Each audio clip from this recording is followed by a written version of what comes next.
Hello, good people of the internet, or the internets, if you're George W. Bush. And that's not a dig on George W. Bush. He was a damn fine American, and he still is. We all have our foibles. God knows I have mine. And I'm not a perfect speaker, that's for sure, as you could probably have already assessed. But enough with the self-deprecation. I am Brian Kidd, a.k.a. the Holistic Programmer, although there's probably people that are more holistic than I am. But that's what I'm going to call myself. Anyway, so I just wanted to sort of talk about some realizations that I had recently. I took the full stack JavaScript Techdegree final, and I did pass. They didn't tell me my score. I think they just tell you if you pass or not. It was 65 questions that you had to answer in 60 minutes.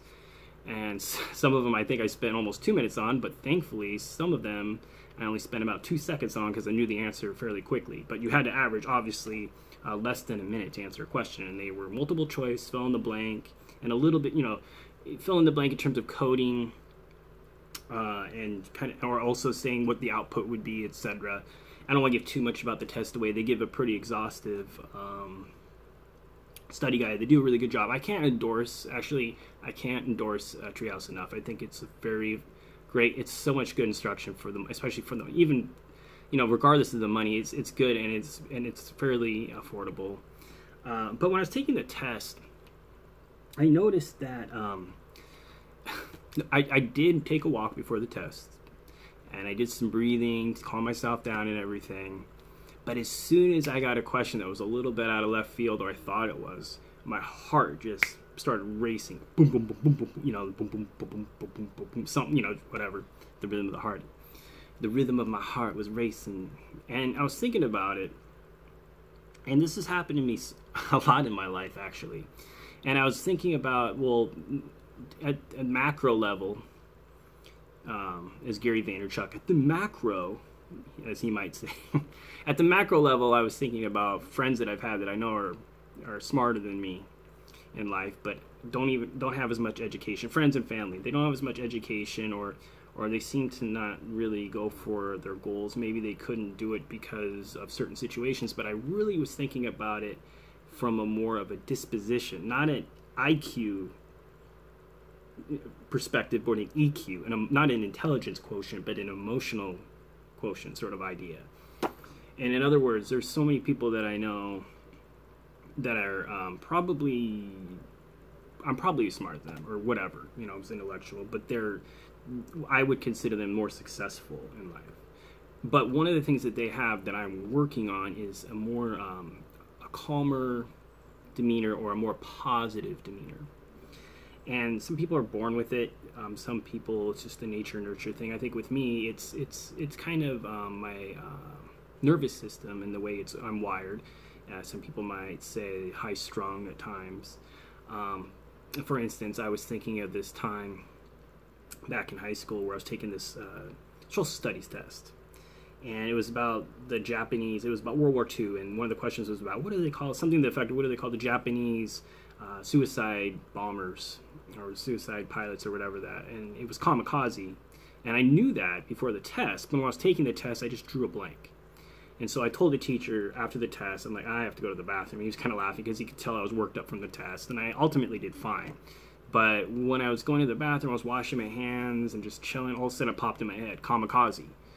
And I was like, that is so crazy, and it's so frustrating that I didn't answer that right on the test, when this is like second nature to me right now. And what I think is happening is it's sort of like a fight or flight thing. When you get worked up for a test, you sort of go into your like sympathetic nervous system, I think it is, and you start getting worked up.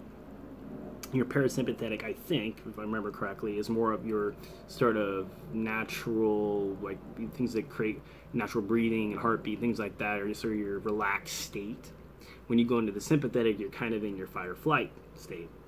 And I had a professor once kind of describe it as some of you students are coming into this test like you're about to go into a football game or something, and for me it was like, when I was started taking the Techdegree test, it almost felt like like I was going to get in the ring with Conor McGregor or something. Sometimes that's just sort of my mentality sometimes when I'm about to take a test.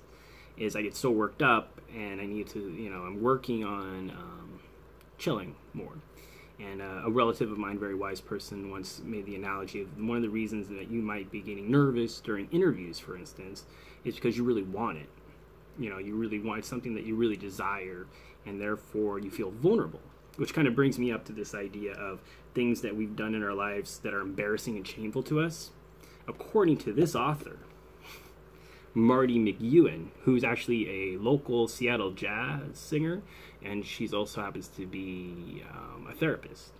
And she wrote this book, The Stage Fright Cure, and how to present yourself with ease and confidence.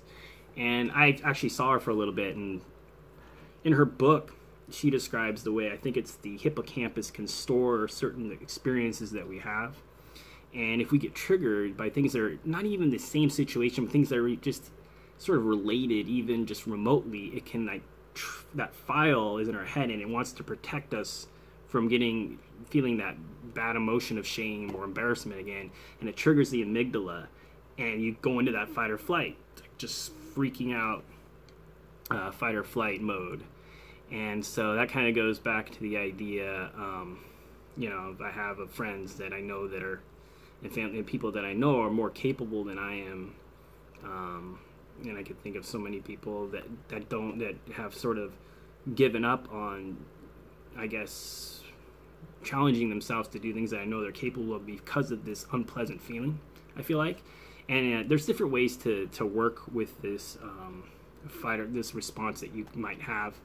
And she does something called thought field therapy, where you tap on different parts, different meridians and things, and you sort of the idea is to take that file out of your hippocampus essentially by doing certain exercises, and therefore you won't get that, which she calls, it's the stage fright cure, but really it has to do with more than just stage fright, right? This has to do with, well, obviously for doing interviews, for me, like when I'm going to be doing job interviews and stuff, you might get into that fight or flight mode, which you don't want to be in, which brings me up a kind of another funny story I'll tell really quickly.